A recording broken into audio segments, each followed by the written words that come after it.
Motorcycle Madhouse I'm James Hollywood macecari. We will be discussing the what is wrong in the motorcycle club scene.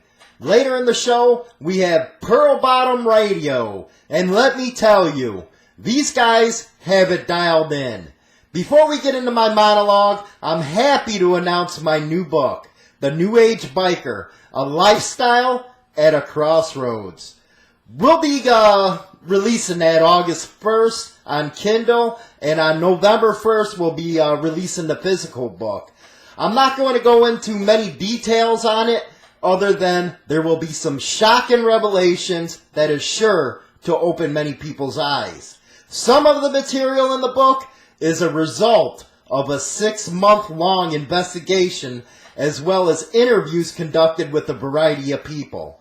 It's sure to light a firestorm within the biker community. With that, let's get moving on today.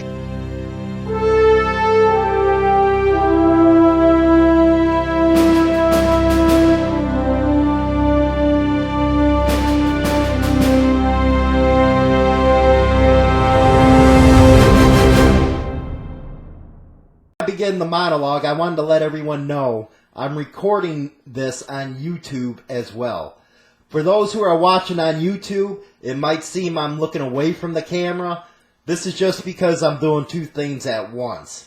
Doing the recording of the podcast and watching the podcasting equipment at the same time in conjunction with the YouTube recording.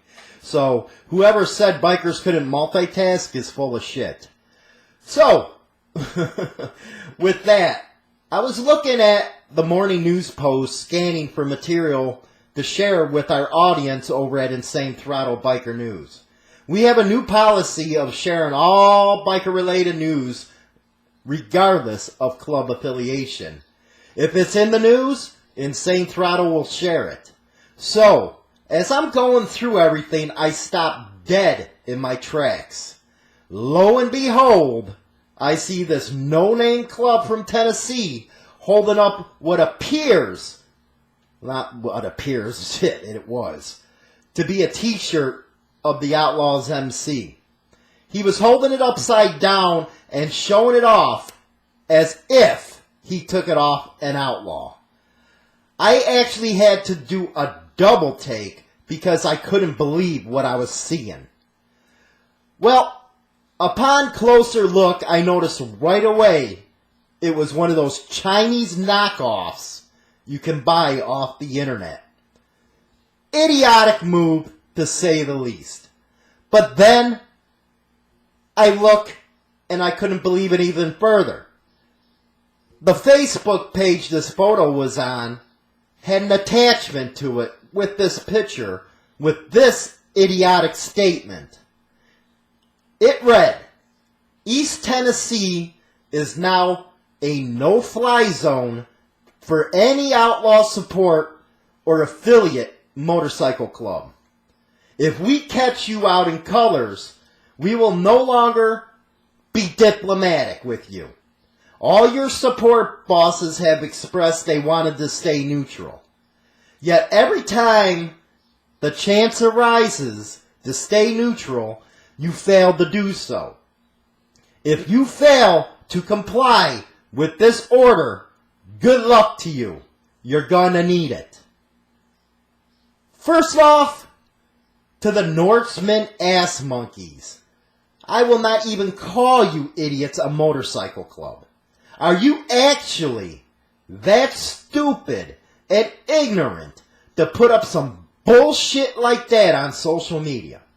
For one, you morons, if you actually had the balls to carry out what you're huffing about, you just gave the cops a direct line to you. Ass monkeys. Jesus Christ.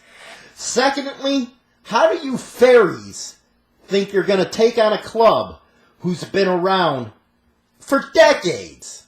Not only do they have the members, but they have the years of war experience. Thirdly, you now have drawn all the attention to yourselves, especially when Insane Throttle picks up the story, you morons. It's now being broadcast worldwide to hundreds of thousands, if not millions, in the biker scene. Not only will AOA and support clubs take you up on your offer, but I'm sure all their supporters will also. Not to mention probably every biker who lives in your area who's seen this stupid shit. Some ask why Insane Throttle has gone to more of an independent type of format. Only linking the stories about clubs from other sources and not doing editorials on them. Well, here you go. This is exactly why we've started doing it. Ass monkey clowns like this is destroying the motorcycle club scene. They've taken something sacred and turned it into a clown circus. Does anyone actually take these clowns serious? To top off all this craziness, they go around sporting the 1%er patch. One of the ass monkeys' names is Keith Clark from Charleston, Tennessee, and studied at Chattanooga State, as his profile suggests. Personally, I think he looks like fucking Weird Al Yankovic, man. You really gotta look this fucking guy up. This is the guy who will be taking on a club with decades of experience. You idiots down there in Charleston are smoking some good shit. These ass monkeys are just the tip of the iceberg when it comes to what is wrong with the motorcycle club scene. Now, I get it. I really do. I get it. People who own motorcycles want to be part of an image. You know, that's pretty sad in itself, that they have to fucking want to be a part of an image, that they have to go on social media and do this kind of shit. But anyway, they want to be a part of something. But this kind of crap is getting pure stupid now. Social media has ruined what it was to be a member of a motorcycle club. It really has. What in the hell is happening out there? It can't all be blamed on Sons of Anarchy, a stupid TV show. A show, by the way, you dumb Norseman, or whatever the hell you're calling about, is for entertainment, you cock-eaters. I'm sorry to tell you. Jackson Chibs don't exist. They are actors, you damn fools. To think we have the Mayans MC show coming out this September. I can just imagine the waves of clubs that are going to be popping up now. So, I got a serious question for some of these clubs. Let's take these Norseman ass monkeys, for example. Why do you feel you have earned the right to put on the 1%er patch? What work have you put in to earn the right to call yourselves 1%ers? Is it something you fantasized about while watching real 1%ers ride by you? Is it because your old ladies are wanting a real man and you have to hurry up and try to be one before they walk out on your ass? Oh wait, I'm presuming it's an old lady and I could be wrong. You might be freaks and into transvestites or some freaky shit. Which, hey, it's 2018 and that kind of stuff is in for guys like you, so I won't judge. But come on, what is it really? What is wrong with the ideal of forming a riding club? What's wrong with it? If you want to get into something, you want to ride together with a bunch of guys, or you're looking for an avenue to share brotherhood, then just form a riding club. Throw a one-piece patch on and have at it. Well, wait a second. Wait. These idiots forming a riding club will give riding clubs a bad name. I apologize to all the riding clubs out there for even suggestion of these fools taking that route. Here's a news flash for you. Clubs who cannot stand each other do not even pull the crap you did. They never put their club business on social media for the world to see. What was the reasoning for it, Norseman? I'd really like to know. Is it the way you were trying to get your name out there so you could recruit and pop up more chapters?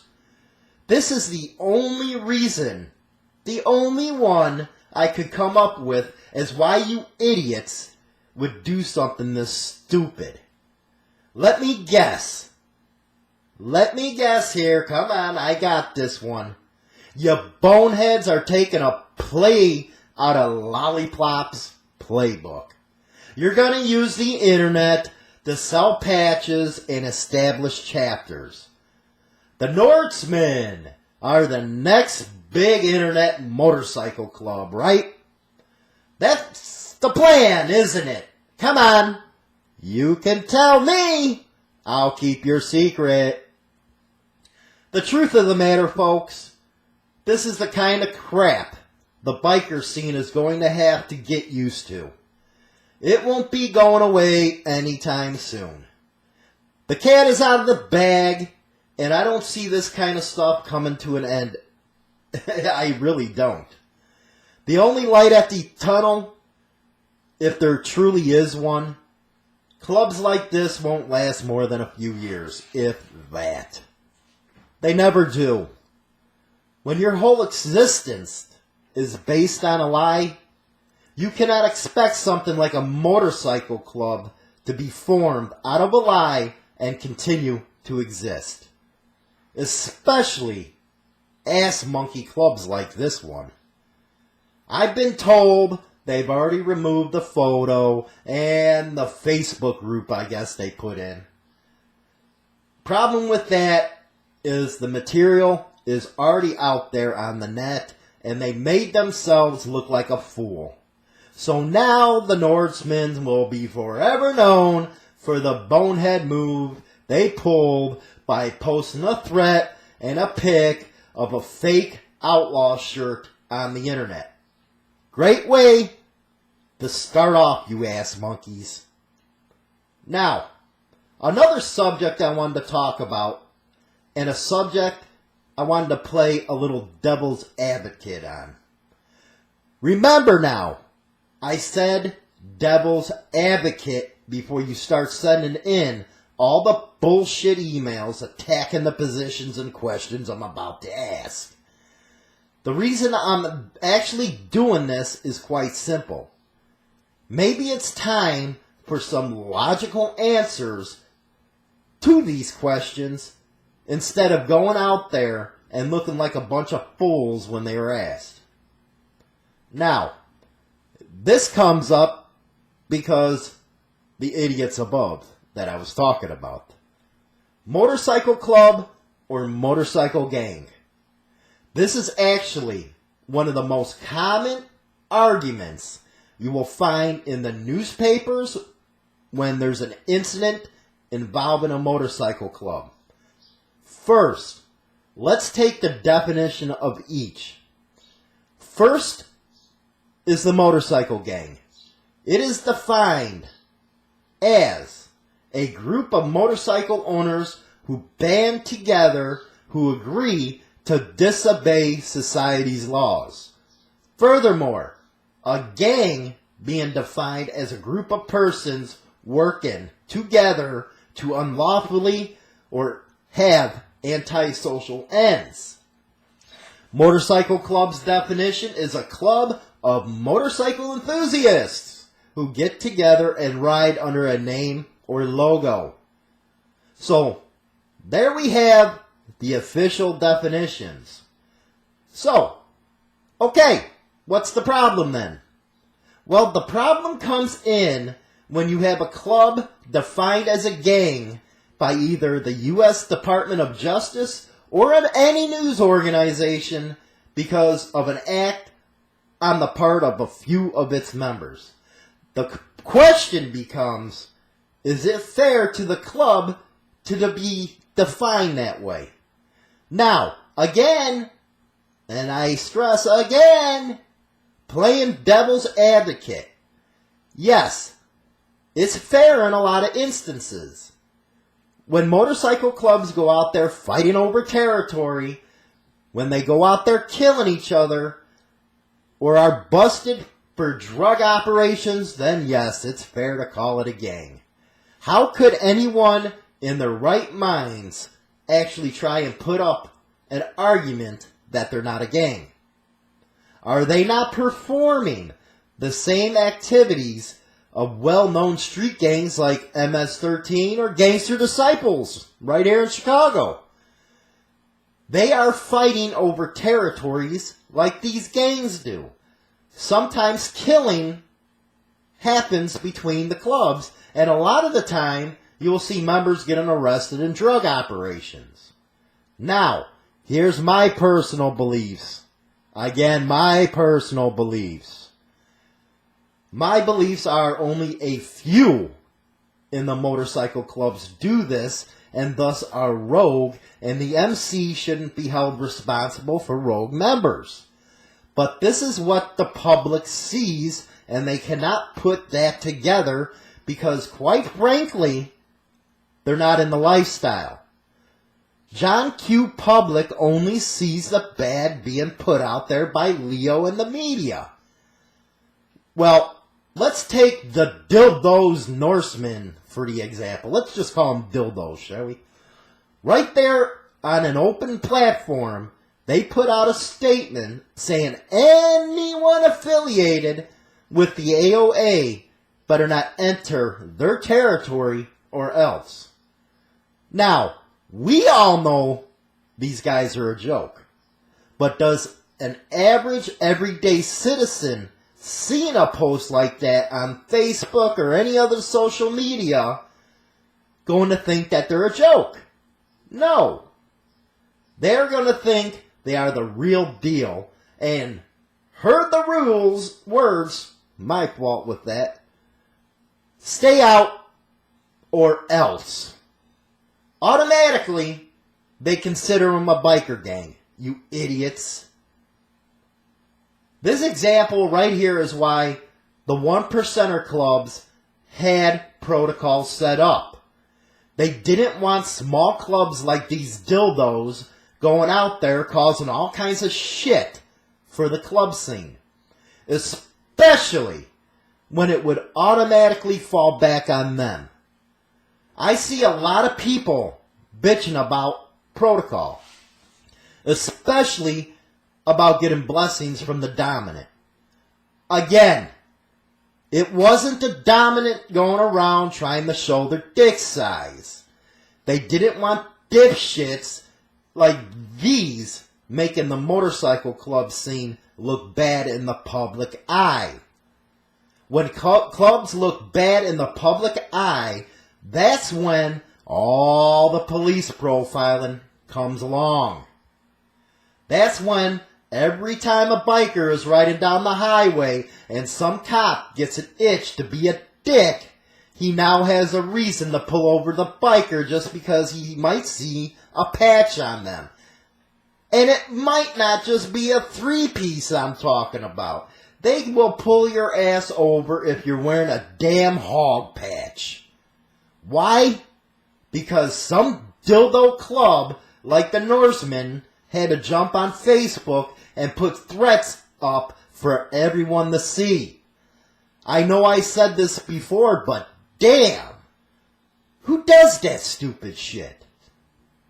Has the motorcycle club scene really come down to a bunch of ass monkeys like that? For those who are asking why the dominants are not doing anything about these types of clubs like they used to, for one, there are so many damn things of these clubs popping up all over. How can they? Most of the time, these clubs won't go to any place where any other club might be. These clubs usually stay away from rallies and events. They also stay away from known biker bars. No. They usually do a lot of posing in front of their bikes in front of houses. This is because they know damn well if they go anywhere, they might be found and might have to be, you know what, put up or shut up, boys. So if the dominant can't find them, how are they going to do anything about it? Another reason why nothing can be done, they call the cops right off the bat. They might talk shit on the internet about cops, but boy, are they the first ones to pick up the phone and dial 911 when they are about to be confronted over their stupidity. So, as you can see, the dominant is in a position where it's really hard for them to do anything. Actually, the sheer number of pop-up clubs nowadays is overwhelming. They would need to be out 24 hours a day trying to find these guys 365 days a year. And that's almost impossible, especially in big towns like Chicago, LA, New York. Tennessee, hopefully they find your punk asses. I've been asked if I ever missed the club scene. Yes and no, I always say. I miss some of the people I've rode with, but I don't miss the politics of the club scene whatsoever. Especially seeing stupid shit like these idiots are pulling. Nope. I'd rather just jump on my scooter and head out and enjoy a ride than rather having to deal with this kind of stuff.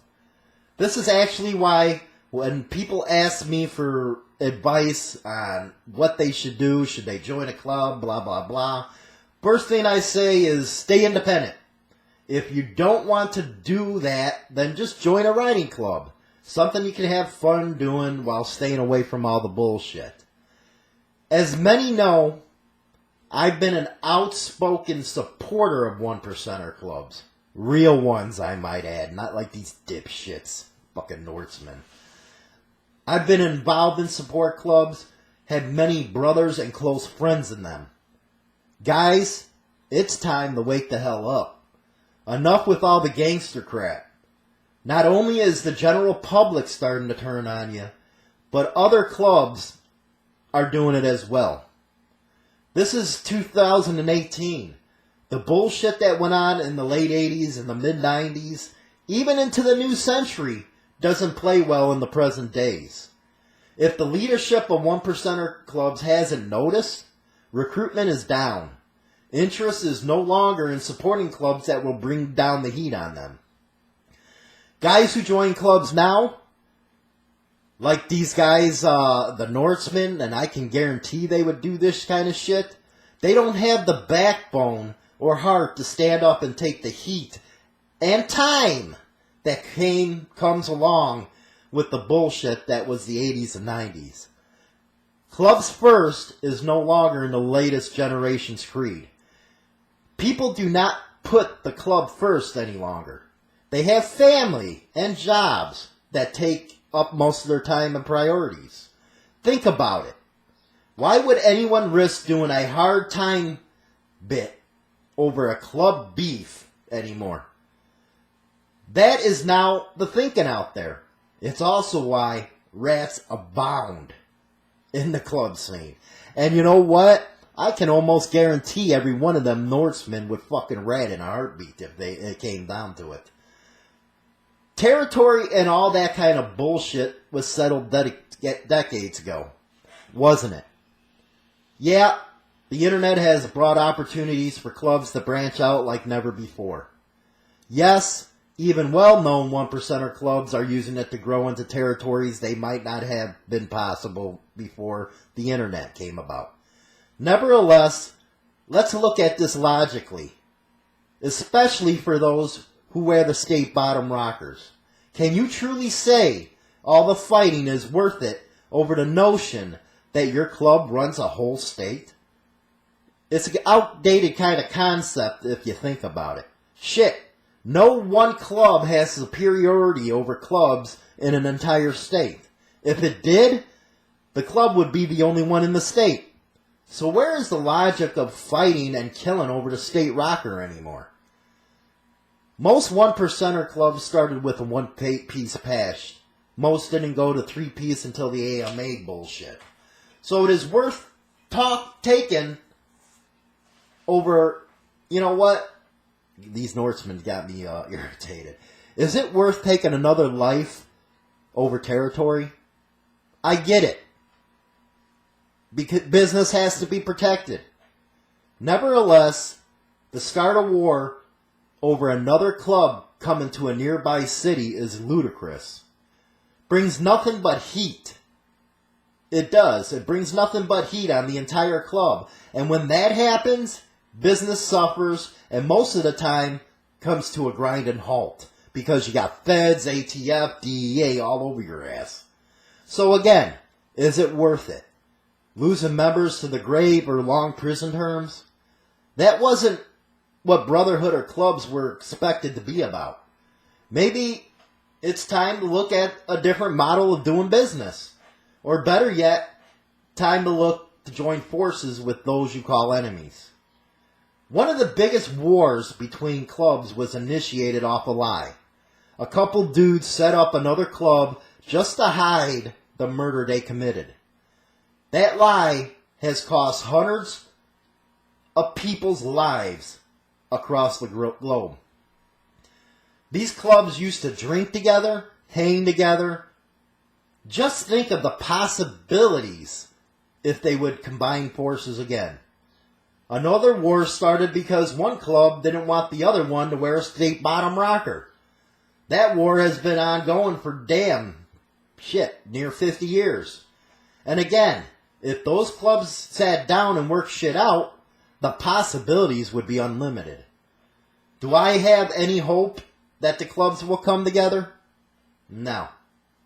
Because the mentality is not there to see the bigger picture. If the mentality was there, you would recognize the political situation in this country and the effects it could have on motorcycle clubs. We are currently living in a PC world. People sure the hell don't have the stomach to be dealing with all the shootings and the bombings. You can't even call another country a shithole without being called racist. That's how PC the citizens of this country have become. Some of whom ride in clubs. Don't think for a minute if someone is facing a 25-year bit, they won't be running to the cops to tell their story. It's plain and simple, that's the truth, and that's who we become as a country.